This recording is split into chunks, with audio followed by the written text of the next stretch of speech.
Vous écoutez La Voix d'Ambroise Paré, 24 heures sur 24, 7 jours sur 7, la radio des patients. Bonjour à tous, merci d'écouter La Voix d'Ambroise Paré sur le canal 60 de votre téléviseur. Aujourd'hui, nous sommes en direct avec Béatrice. Béatrice nous présente son émission Les fermes de la ville de Paris. Et Béatrice va nous emmener à la campagne découvrir l'histoire des fermes de la ville de Paris, comme je vous ai dit un instant. Bonjour Béatrice. Bonjour. Eh bien oui, je vais vous emmener découvrir l'histoire des fermes de la ville de Paris, notamment l'une d'entre elles, la ferme de la Haute-Borne. Construite en 1899, elle est située sur un plateau agricole entre la Seine et l'Oise, non loin de Pontoise, donc à 25 km de Paris. Le terrain, 500 hectares de champs et les bâtiments appartiennent à la ville de Paris qui va trouver un fermier pour l'exploiter. Et sur cette ferme, on élèvera des veaux, des vaches, des bœufs, des moutons et surtout, on cultivera des poireaux, des carottes et des céleris. D'autres fermes seront aménagées à la même époque, toujours par la ville de Paris, par exemple à Achères, le long de la forêt de Saint-Germain-en-Laye, et plus loin même, à Carrières et Triel. Une question se pose. Pourquoi la ville de Paris décide-t-elle d'aménager des fermes à la fin du XIXe siècle?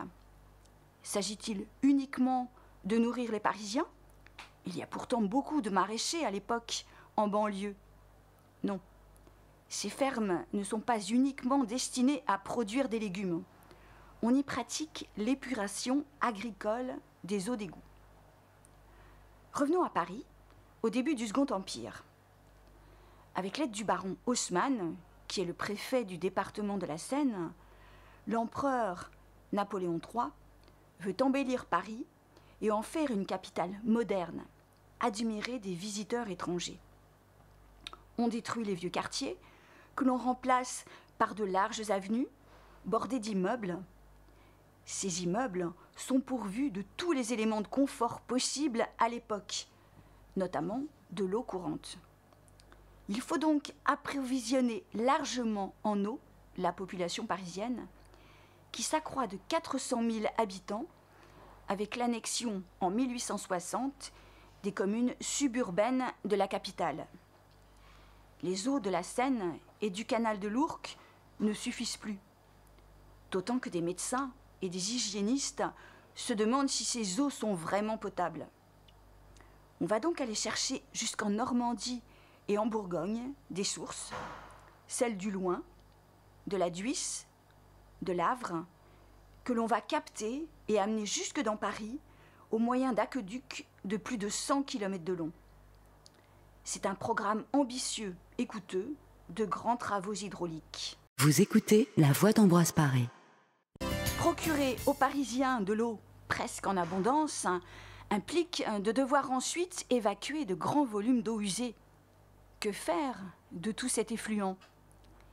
Il existe déjà des égouts dans la capitale, 23 km à la fin du XVIIIe siècle.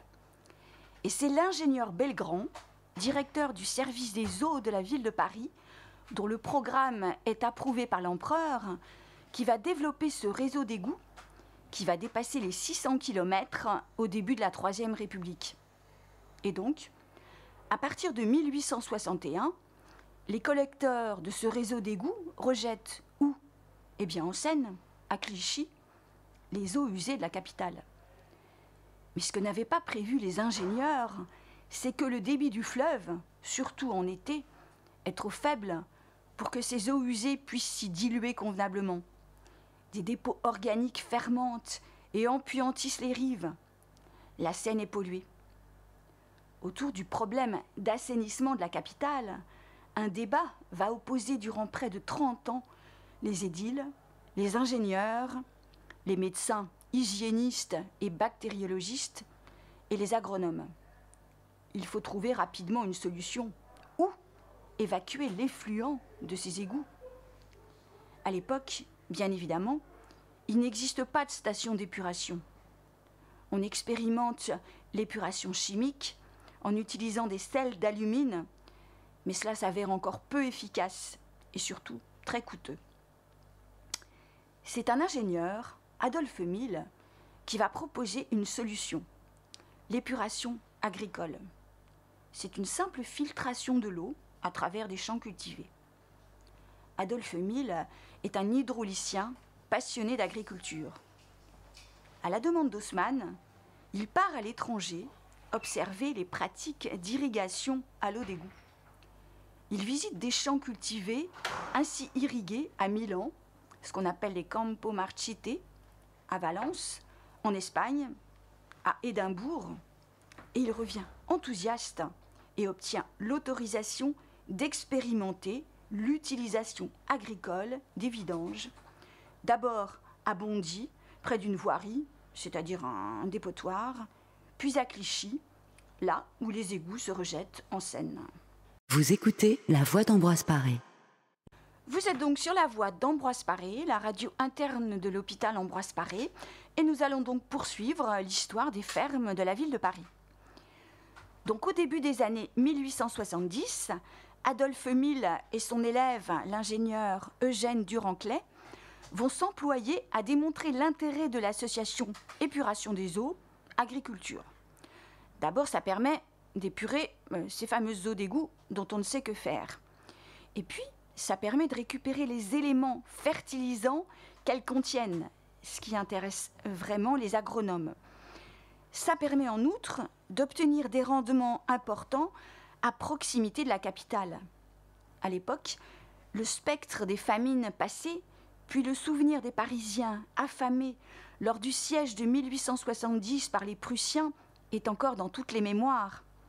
Les transports n'étant pas aussi développés qu'aujourd'hui, il faut donc produire à proximité de la capitale, sur des champs, pour nourrir Parisiens et banlieusards de plus en plus nombreux. En 1875, un premier projet est élaboré pour aménager ce qu'on va appeler des champs d'épandage ou des champs d'épuration qui seront cultivés, bien sûr, sur 8000 hectares autour des communes de Nanterre, Rueil, Chatou. Suite à ce projet, les oppositions se déchaînent. On a d'abord celle des vidangeurs.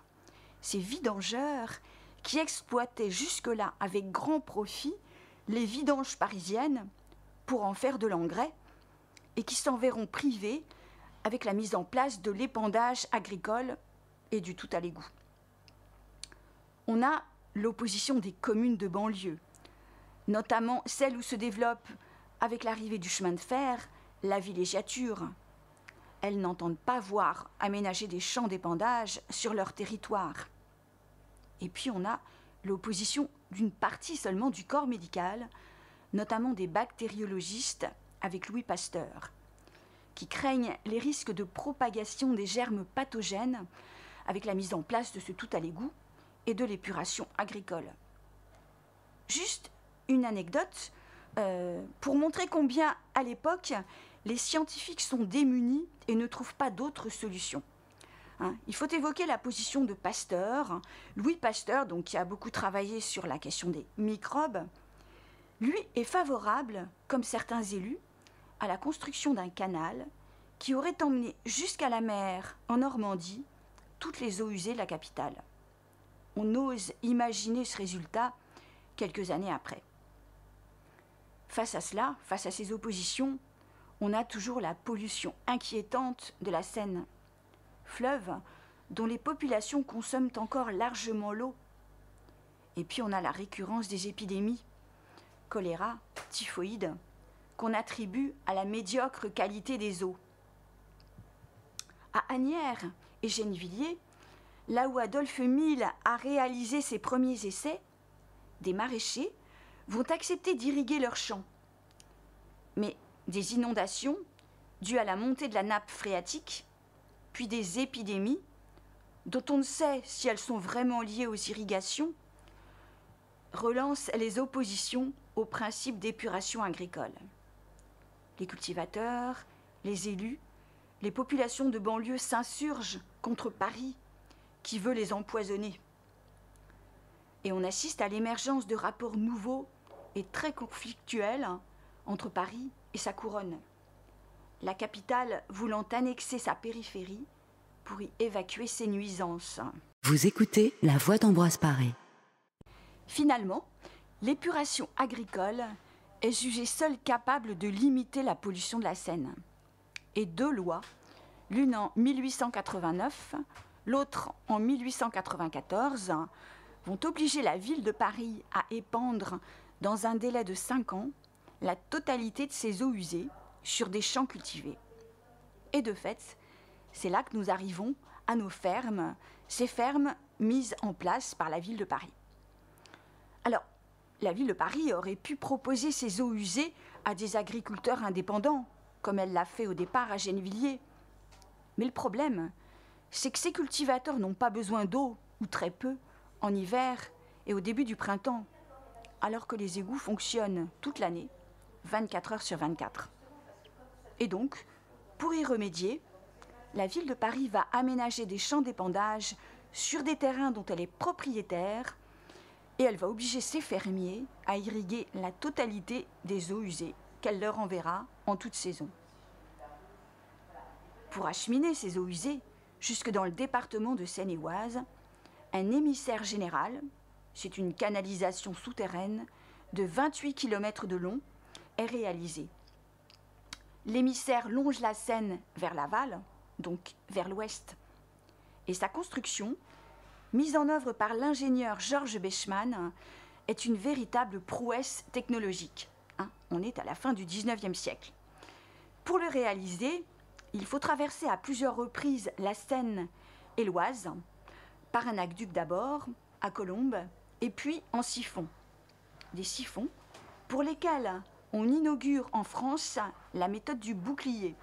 Le bouclier, utilisé plus récemment pour creuser le tunnel sous la Manche. Et il faut aménager 3 usines de relevage des eaux, à Clichy, à Colombes, où l'usine est toujours visible le long de la 86, puis à Pierrelet, près de Pontoise. Ce sont des usines élévatoires qui ne retraitent pas les eaux.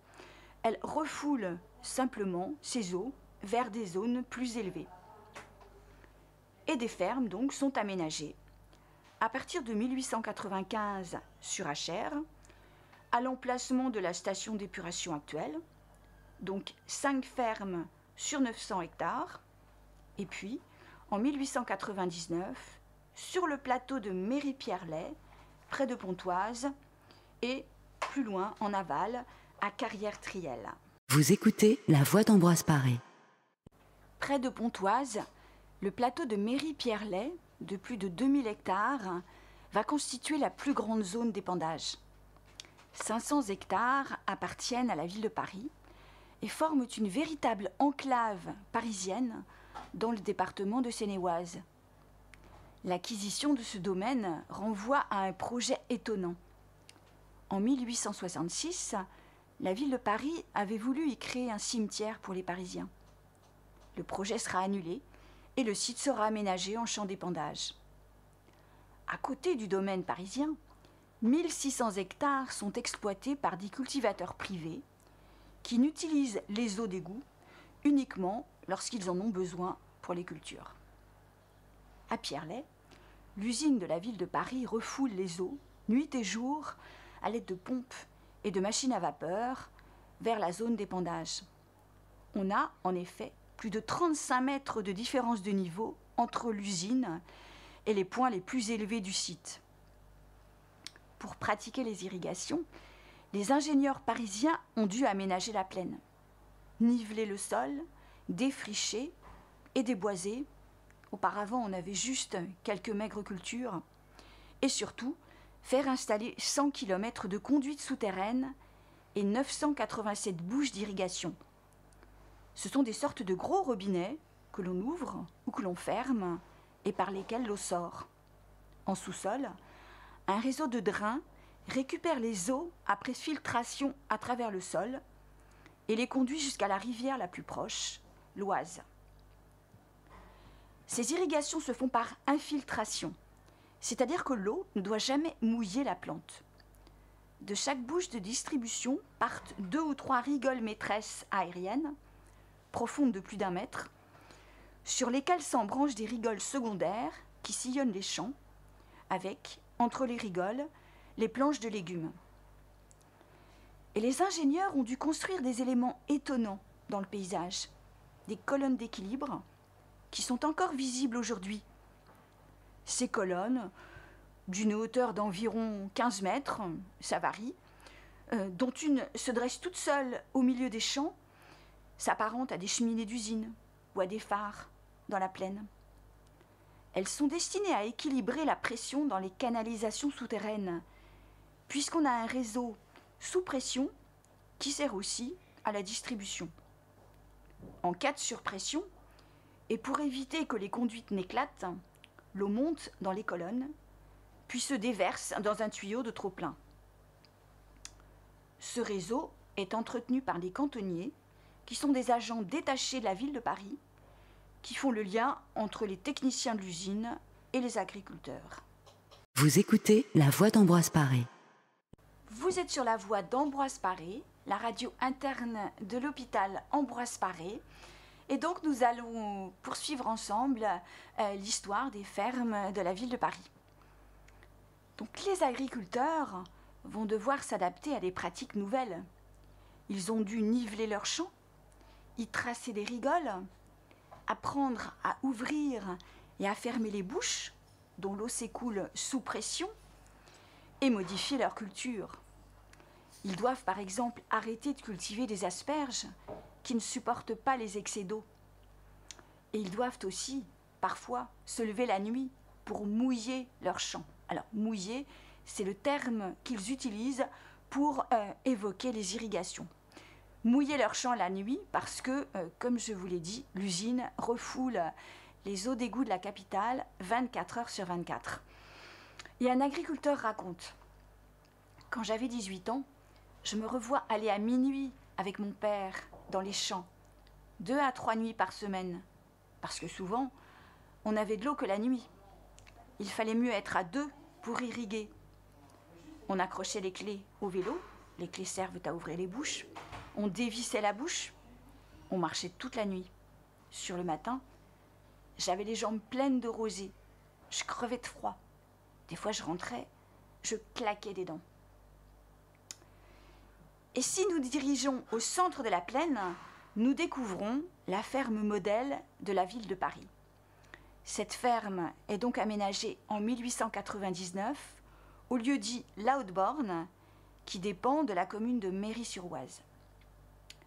C'est Paul Vincey, un agronome, qui est inspecteur des domaines ruraux de la ville de Paris, qui va organiser avec le fermier le fonctionnement de l'exploitation, avec le double objectif d'une ferme rentable, mais subordonnée aux nécessités de l'épuration, c'est-à-dire une ferme sur laquelle on puisse irriguer de grands volumes d'eau. Cette ferme est conçue comme une ferme modèle d'élevage, avec 4 grandes bouveries, ce sont des étables, qui peuvent abriter 120 bêtes chacune. Paul Vincey, l'agronome, préconise le développement des prairies sur lesquelles on peut épandre de grands volumes d'eau.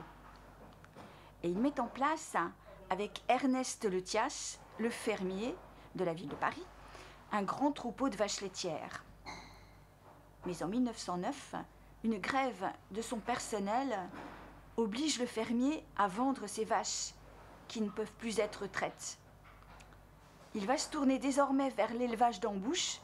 L'élevage d'embouche, c'est-à-dire on achète des jeunes veaux et on les fait grossir et on les revend ensuite. Et il va se tourner surtout vers la production maraîchère avec une grande diversité de légumes. On fait des céleris, des petits pois, des pommes de terre, des artichauts de Paris, des choux, des poireaux, etc., etc. Avec l'obligation, toutefois, de ne cultiver que des légumes qui seront consommés après cuisson. C'est le principe de précaution qui est imposé à l'époque, en 1906, par le Comité consultatif d'hygiène de France. Vous écoutez La Voix d'Ambroise Paré. Les cultures légumières nécessitent une main-d'œuvre importante pour des tâches variées. Céleri et choux à repiquer puis à borner, c'est un terme local qui signifie arroser le pied du petit plant. Carottes à sarcler, salade ou betterave rouge à déduire, haricots à cueillir, pois à éplucher, céleri à gratter, poireaux à botteler durant l'hiver. Au printemps, les binages sont nombreux, car l'herbe pousse vite dans les champs irrigués. Il n'y avait pas de désherbant, explique un cultivateur. On sarclait les carottes. On passait 3 fois la binette dedans pour enlever les herbes. Les poireaux, c'était pareil, 3 fois. Le céleri aussi. Il y a des permanents, parfois très spécialisés, tels les irrigateurs, qui gèrent l'ouverture des bouches et l'orientation des flux d'eau dans les rigoles. Le fermier recrute également des saisonniers, par contrat, pour quelques mois, entre avril à novembre, parfois pour une journée.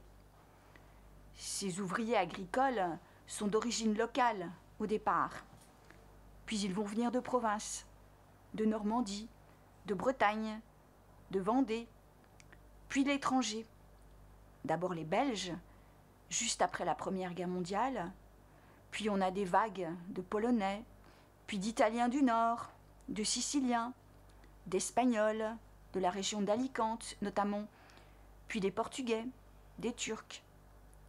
En pleine saison, dans les années 1930, 500 ouvriers travaillent à la Haute-Borne, mal payés et avec des conditions de logement très médiocres. Quand je suis arrivée sur la ferme, j'avais 18 ans, explique une ancienne contremaîtresse. C'était juste avant la guerre de 39-45. Nous, les femmes, on faisait toutes les tâches. Les repiquages, les sarclages, la cueillette. On conduisait les bœufs, c'était plus facile que les chevaux. Pendant les vacances d'été, les enfants pouvaient se faire de l'argent de poche à la cueillette. Le patron les payait et ils s'achetaient des choses qu'on ne pouvait pas leur offrir. Les petits pois, fallait que ça soit fait dans la journée, explique la femme d'un cultivateur. Quand c'est mûr, il faut les cueillir. Il fallait que le soir, ça parte aux halles. Et le lendemain, ça recommençait avec autre chose. Les pommes de terre, c'était pareil. À 5-6 heures du soir, c'était râpé, embarqué. Vous écoutez La Voix d'Ambroise Paré. Le fermier de la ville de Paris et les cultivateurs indépendants vendent leur production sur les marchés locaux et surtout aux Halles de Paris, à l'emplacement de notre actuel Forum des Halles. Et les agriculteurs les plus anciens qui habitent encore le site ont beaucoup d'anecdotes et ont encore vraiment la mémoire des soirées et des ventes aux Halles de Paris. L'un raconte par exemple: mon père a fait les halles entre les 2 guerres. La charrette était chargée le soir. Il se couchait dans la voiture. Le cheval connaissait parfaitement le parcours. Il arrivait jusqu'au carreau. Le carreau, c'est la vente en plein air, sur le trottoir. Et là, ils faisaient la queue, les uns derrière les autres. Nous, on était rue Baltard, ou à la Pointe Saint-Eustache. À 4 heures du matin, ils se levaient, ils allaient boire un café et ils vendaient. Une fois que c'était vendu, on revenait. On dormait encore dans la voiture à cheval parce qu'il fallait récupérer des forces, étant donné qu'on allait travailler toute la journée au champ. Et une anecdote existe donc à Pierrelet. C'est le cultivateur qui rentrait avec son cheval, qui dormait dans la charrette, et le cheval était tellement bien éduqué qu'arrivé à Pierrelet, il s'arrêtait au premier café pour que le cultivateur puisse aller se restaurer un peu. Autour des irrigations imposées par le service de l'assainissement parisien, on assiste à la mise en place d'une société rurale prospère, tournée vers la capitale, avec laquelle les échanges sont permanents. Les cultivateurs livrent à Paris des quantités énormes de légumes, tandis que la capitale leur envoie ses eaux usées et ses gadous. Les gadous, ce sont les déchets, balayures de rue, crottins de cheval, qui viennent fertiliser les champs de toute la banlieue parisienne en l'absence d'engrais chimiques. Ces gadous sont livrés par train, par chemin de fer, et ensuite ce sera par camion. Ce sont des échanges qui fonctionnent bien entre la capitale et sa banlieue.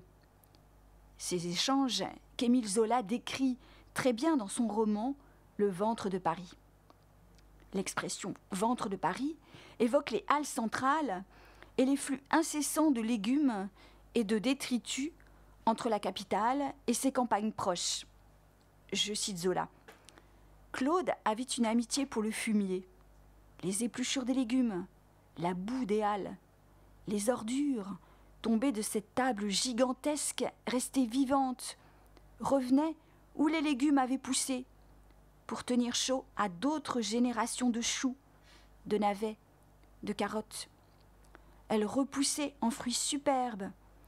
Elles retournaient s'étaler sur les carreaux. Paris pourrissait tout, rendait tout à la terre, qui, sans jamais se lasser, réparait tout. Entre les deux guerres, Pierrelet et les communes alentours sont florissantes. La valeur des terres a quintuplé, la population double, les défrichements se poursuivent, les rendements sont élevés et les gains sont remarquables. On fait 2 récoltes par an sur la plupart des terres irriguées et les légumes sont livrés avec une avance de 2 à 3 semaines. Il faut dire que les champs d'épandage concurrencent durement les autres bassins de production maraîchère. Pourquoi ? Eh bien, en période de sécheresse, les petits pois, les haricots, bien irrigués sur ces champs d'épandage, peuvent être amenés aux halles, alors que c'est la sécheresse partout ailleurs. Et en cas de gel, les eaux d'égout, qui ont une température de 10 à 12 degrés, permettent de dégeler le sol pour arracher les poireaux, les céleris, les oignons. Ces poireaux, céleris et oignons qu'on ne peut pas arracher ailleurs. Vous écoutez La Voix d'Ambroise Paré. Vous êtes sur La Voix d'Ambroise Paré, la radio interne de l'hôpital Ambroise Paré. Et donc, nous poursuivons notre promenade à la campagne et dans les fermes de la ville de Paris. Les relations demeurent toujours difficiles avec la capitale. L'éclatement des canalisations, les inondations des chemins et des puits, dus au trop grand volume d'eau envoyé par la capitale, sont à l'origine de procès multiples. Quant aux ingénieurs du service technique de l'assainissement parisien, ils reprochent aux cultivateurs de ne pas prendre assez d'eau en hiver. En fait, l'arrivée des eaux de la capitale sur la plaine marque l'irruption d'un tiers, la ville de Paris, et sa mainmise progressive sur le fonctionnement local. En 1947, les cultivateurs vont devoir payer les eaux d'égout dont ils bénéficiaient jusque-là gratuitement. Et de fait, se pose la question qui rend service à l'autre ? La capitale, qui rejette sur les champs d'épandage ses eaux sales mais fertilisantes, ou les cultivateurs qui irriguent pour épurer les eaux et qui renvoient des légumes pour nourrir les Parisiens. Aux halles de Paris, ces cultivateurs, auxquels on n'a pas demandé leur avis quand on a décidé de leur envoyer des eaux d'égout, ces cultivateurs, donc, sont régulièrement stigmatisés. Les autres maraîchers, notamment ceux de Montesson, vantent leurs légumes qui n'ont pas poussé dans la merde, disent-ils. Et ils se moquent des gens de Pierrelet, les eaux grasses. J'ajoute juste que les gens de Montesson, ces maraîchers de Montesson, ils épandaient eux aussi, pas les eaux usées, mais les gadous de la capitale. Il faut dire que ces champs d'épandage ont toujours inquiété parce qu'on en consomme les légumes. Ces légumes, donc, qui, en principe, ne doivent être que des légumes qui se consomment après cuisson. En fait, le fermier, lui, respecte cette règle, mais les cultivateurs indépendants continuent de produire des radis et des salades.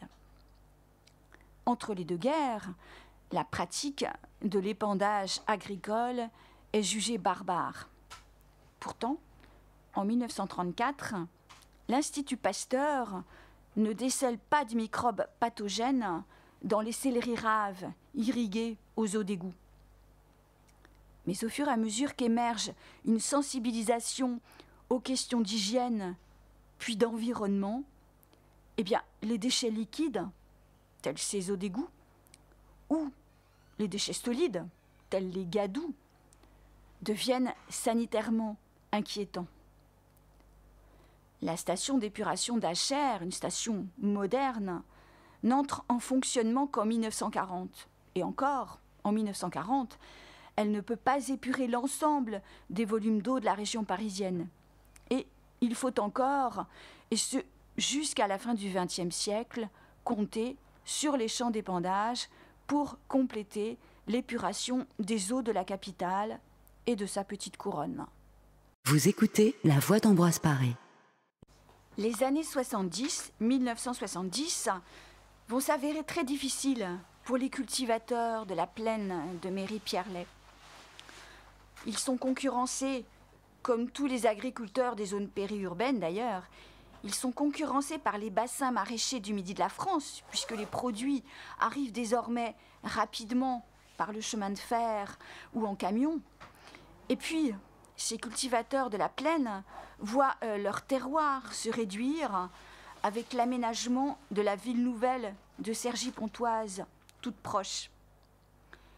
Les années 1998-1999 sont encore plus difficiles. On détecte la présence de métaux lourds dans le sol de la plaine et dans les légumes. 100 années d'épandage, eh bien, avec les eaux usées de la capitale, sachant également que dans les années 1960-1970, la station la plus moderne d'Europe, la station d'épuration d'Acher, qui ne savait pas quoi faire de ces boues d'épuration, les réinjectait dans l'émissaire général et ces boues arrivaient, en plus des eaux usées de la capitale, sur la plaine de Pierrelet. Donc, ces 100 années ont été terribles et donc la plaine est désormais polluée aux métaux lourds. Seule la culture du maïs à destination animale est autorisée. Les agriculteurs disparaissent peu à peu. Beaucoup, âgés, ont pris leur retraite. Leurs enfants ne poursuivent pas l'activité de leurs parents. Ils vont aller travailler ailleurs. On a les bureaux de la ville nouvelle. Le site, cerné par l'urbanisation, est déserté et envahi de dépôts sauvages. Élus, la direction de l'agriculture, l'agence des espaces verts, le syndicat interdépartemental de l'agglomération parisienne réfléchissent à l'avenir du site. Jusqu'à ce qu'en 2014, on décide d'y aménager une forêt. Une forêt labellisée Forêt du Grand Paris. Les premiers arbres de cette forêt, de tout petits arbres, ont été plantés en 2019 à la Sainte-Catherine, lorsque, comme le dit le dicton, tout bois prend racine. Et nous allons quitter la plaine. Je vais vous remercier d'avoir suivi cette émission en vous souhaitant une bonne après-midi et un retour rapide à la maison. La Voix d'Ambroise Paré est aussi sur Internet. Suivez l'actualité de La Voix d'Ambroise Paré sur notre site et sur notre page Facebook.